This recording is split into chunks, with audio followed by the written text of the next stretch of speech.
तो मैं उनसे दिन में 10 घंटे काम करवाऊंगा, $120 उनको दूंगा, और मैं एक टैक्सी से 400-500 कमा लेता हूँ, 120 दे दूंगा, लगभग $2 लाख हर साल कमाएंगे और लगभग $1 लाख साल का बचा लेंगे, जो कि भारत के हिसाब से काफ़ी ज़्यादा आय का मामला है।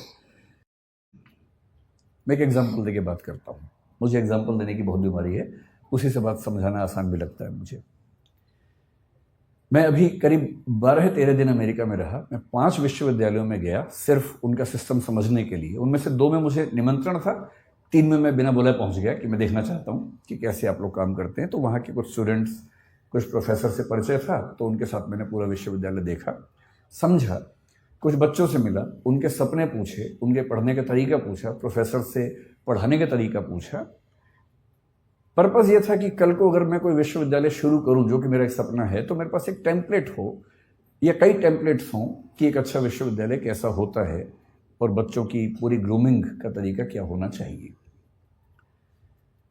तो उन्होंने सब मुझे बताया। मैंने वहाँ जो बिजनेस पढ़ रहे थे, 1-2 बच्चे जिन्होंने बिजनेस स्टडीज़ पढ़ा हुआ था, मास्टर्स लेवल पर या ग्रेजुएशन लेवल पर, और मैं अच्छे यूनिवर्सिटी की बात कर रहा हूँ, मैं यूटी ऑस्टिन की बात कर रहा हूँ, मैं मिशिगन यूनिवर्सिटी के रॉस स्कूल की बात कर रहा हूँ, मैं कोलंबिया यूनिवर्सिटी की बात कर रहा हूँ, इनकी बात कर रहा हूँ, जहाँ पर पढ़ना किसी के लिए बहुत बड़ा सपना हो सकता है। वहाँ जिन लोगों ने बिजनेस स्टडीज़ की पढ़ाई की, उनसे मैंने खूब बातें की, 1-1, 2-2 घंटे बात की, और अंत में एक कठोर सवाल पूछा। मैंने कहा 2 बातें बताना सीधे सीधे। एक तो ये कि यहाँ से पढ़ने के बाद क्या पैकेज मिलेगा तुम्हें। वो थोड़ा चौंक जाते थे कि कितना सीधा सवाल पूछ लिया।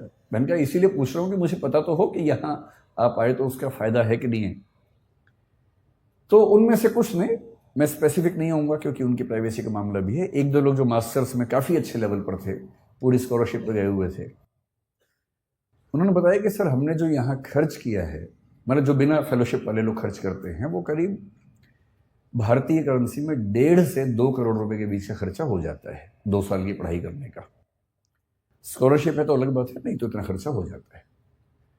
तो मैंने कहा उसके बाद होगा क्या? बोले सर हम जो डिग्री कर रहे हैं ना, उसकी वैल्यू बहुत ज़्यादा है, तो जब हम उतरेंगे बाज़ार में तो हम मान के चलते हैं कि हमें 1-8 साल के अंदर अंदर 2 लाख USD का एनुअल पैकेज मिल जाएगा, जिसका मतलब वही 1.5 से 1.6 CR के आसपास का पैकेज मिल जाएगा। और हमारे खर्चे हैं, लोन है थोड़ा थोड़ा, वो सब हम 3 साल में चुका देंगे, क्योंकि खर्चा भी वहाँ ज़्यादा होता है, लेकिन हम साल में 60-70 लाख रुपए बचा लेंगे, 3 साल में सारा लोन चुका देंगे, तो 2 साल की पढ़ाई का बोझ 3 साल में उतरेगा। उसके बाद हम लगभग $2 लाख हर साल कमाएंगे और लगभग $1 लाख साल का बचा लेंगे, जो कि भारत के हिसाब से काफ़ी ज़्यादा आय का मामला है। तो वैसे हम बहुत खुश यहाँ नहीं हैं, क्योंकि सोशल लाइफ वैसी नहीं है हमारी, but still financially we will be so good that we can be happy on that ground. तो मैं उनसे बहुत प्रभावित हुआ। मैंने कहा वाह क्या बात है, आप खूब सफल हों, अच्छे उद्यम करें, और जैसे जैसे आगे बढ़ेंगे फिर तो पता नहीं क्या होने वाला है। बाद में 2 लाख से बढ़ के 2.25 होगा, 2.5 होगा। मैंने कहा सीधे बताओ कि 20 साल बाद कितना होगा। काफ़ी सोच के बोले कि सर जो 2-3% लोग हैं सबसे शानदार, वो 20 साल बाद शायद $3 लाख के आसपास भी आ जाएंगे, 2.5 करोड़ कमा लेंगे। मैं बड़ा खुश हुआ। मैंने कहा चलो भारत का हर बच्चा वहाँ जाके करोड़पति हो जाए, इससे बड़ी खुशी की क्या बात है। सारा मैं खर्च तो ना करेगा, यहाँ भी तो भेजेगा वापस करके, तो रेमिटेंसेस हमारे पास आएंगी, तो हम इस बात से खुश हो सकते हैं। फिर कल मैं न्यूयॉर्क में था, तो वहाँ से जब मैंने टैक्सी पकड़ी JF कैनेडी एयरपोर्ट के लिए, तो मेरी आदत है कि मैं जब टैक्सी में जाता हूँ तो जो टैक्सी ड्राइवर है उससे खूब गप्पे मारता हूँ, आधा 1 घंटा, वो पक जाता है मुझसे बात करते करते। तो मैंने उसको पकड़ लिया। ये जो बच्चा था, अच्छा अमेरिका में टैक्सी चलाने वाला आपको अमेरिकन तो आमतौर पर नहीं मिलेगा, 10 में से 1 मिलेगा, बाकी 9 विदेशों के लोग मिलेंगे जो ग्रीन कार्ड पे हैं या वर्क वीज़ा पे हैं और अपनी रोजी रोटी वहाँ कमा रहे हैं। लेबनान के मिलेंगे, कुवैत के मिलेंगे, और जो मुझे कल मिला काजिकिस्तान का, हाँ काजिकिस्तान का मिला, ताजिकिस्तान का सॉरी मिला। प्यारा सा बच्चा था। मैंने उससे उसका नाम पूछा, अच्छा सा नाम था पर मुझे याद नहीं है क्योंकि नाम कुछ अलग किस्म का था। अगर आपको बहुत शौक है तो मैंने नाम नोट कर लिया था, मैं नोट कर लेता हूँ खटाक से, ताकि मैं बाद में केस स्टडी की तरह उसे कहीं कोट कर सकूं, क्योंकि मेरा काम ही ये है कोट करना जगह जगह जाके। तो मैंने देखिए मैंने एक नोट बना रखा है, takeaways of USA trip 2023। उसमें जो आखिरी स्टडी है वो है टैक्सी टू जेएफके एयरपोर्ट। उसका नाम था गाई राटी। 23 साल का बच्चा था, ताजिकिस्तान से। मैंने उसको इंग्लिश नहीं आती थी, ताजिक भाषा आती थी जो मुझे नहीं आती थी, उसे हिंदी भी नहीं आती थी। अच्छा, ऐसे में क्या होता है कि इशारों की भाषा में काम चलता है फिर थोड़ी देर के बाद तो। और इशारों की भाषा यूनिवर्सल है, और अंग्रेजी इतनी उसको आ गई थी कि सेंटेंस का स्ट्रक्चर नहीं आता था ना, बाकी तो आता ही था। आई, गो, ताजिकिस्तान, ईयर, तो इतना बात समझ में आ गया था कि साल में एक बार जाता है। तो इस तरह से सिंटेक्स के बिना जो भाषा काम करती है उस भाषा में काम चल रहा था। तो मैंने पहले उससे पूछा व्हाट्स योर नेम। उसने घूर के देखा, मैं कहा नेम, वो समझ गया नेम पूछ रहा है, तो उसने बताया गाई राटी। फिर मैंने कहा एज, तो उसने कहा 23 ईयर्स। भारत में फूफा लोग इतना करने के बाद तो रिश्ता तय कर लेते हैं, तो उसके चेहरे पर भी ये भाव था कि क्या ये रिश्ता तय करने वाला है। तो मैंने उससे कहा नहीं, मैं तो कुछ और पूछना चाह रहा हूँ। फिर मैंने कहा गाई राटी कब से हो अमेरिका में? तो उसने कहा 1 ईयर। तो मैंने कहा वीज़ा कैसे मिला? बोला ग्रीन कार्ड। तो मुझे ध्यान आया कि ग्रीन कार्ड के मामले में डाइवर्सिटी पॉलिसी काम करती है, हर देश से कुछ लोगों को मिलता है, तो उसमें उसको मिल गया होगा। तो मैंने बहुत सहानुभूति के भाव से पूछा, मैंने गाई राटी कितना कमा लेते हो यार?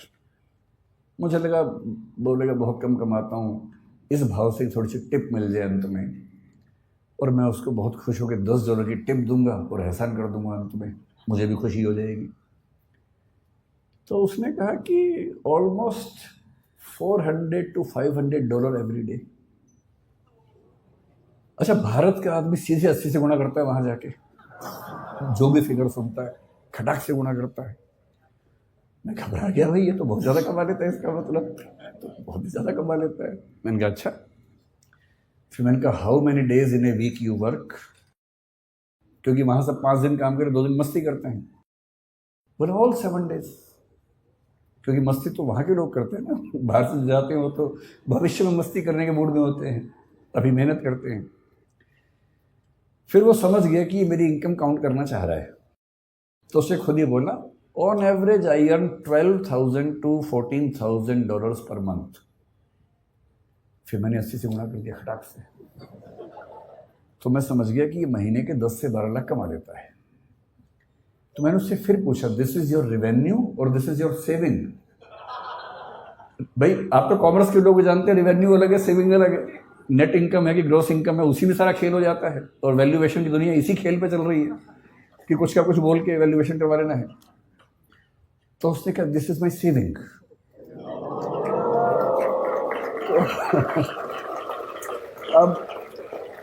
अब मुझे घबराहट होने लगी, क्योंकि वो 10 से 12 लाख महीने का कमा रहा था, और उसको 12 से गुणा करूंगा तो 1,20,00,000 से 1,44,00,000 हो जाएगा साल का, जो कि 2 साल की MBA करने के बाद 3 साल लोन चुकाने के बाद भी लगभग उतना हो रहा था। तो आप लोग बुरा मत मानिएगा, MBA वाले लोग है ना, आप लोग कॉमर्स की दुनिया में पढ़ रहे हैं, बुरा मत मानिएगा। मैं तो केवल ये बताना चाह रहा हूँ कि दुनिया के रुझान क्या हैं। तो मैंने बड़ा हौसला मन में रख के सोचा कि कहीं तो MBA वालों को ऊपर उठाऊं। तो मैंने कहा लेकिन तुम्हारी इनकम आगे बढ़ेगी नहीं इससे ज़्यादा। You have a stable income, but if you had been in service you would have grown faster, you would have got increments every year. मतलब ये बात समझाने में 1 घंटा लग गया, तोड़ के सेंटेंस बोलने पड़ रहे थे। तो उसने कहा no, I am buying 2 more taxis. तो मैंने कहा भाई अभी सेल्फ ड्राइविंग कार की परमिशन तो मेरी नहीं है कि तुम 2 टैक्सी लेके चला दोगे बिना ड्राइवर के, कैसे कैसे होगा, तुम कितनी चला लोगे? पर no, I will get 2 drivers from Tajikistan and the per hour minimum wages is $10 to $12। तो मैं उनसे दिन में 10 घंटे काम करवाऊंगा, $120 उनको दूंगा, और मैं एक टैक्सी से 400-500 कमा लेता हूँ, 120 दे दूंगा, तो भी मेरे पास मतलब 350 की एवरेज एक कार से बचेगी।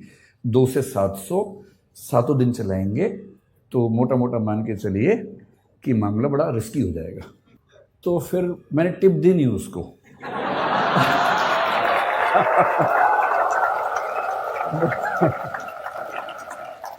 मुझे चिंता थी कि जब मैं उतरूंगा कहीं वो मुझे टिप ना दे दे थोड़ी सी कि भाई आपने आपने इतना पूछा, थोड़ा आप चिंतित हो गए होंगे, अगर आपको टिप चाहिए हो तो आप ले सकते हैं। और मज़े की बात क्या बोला, साथ में पढ़ाई भी करता है वो, इस सब के साथ साथ वो ऑनलाइन या हाइब्रिड करके कुछ पढ़ाई भी करता है साथ साथ।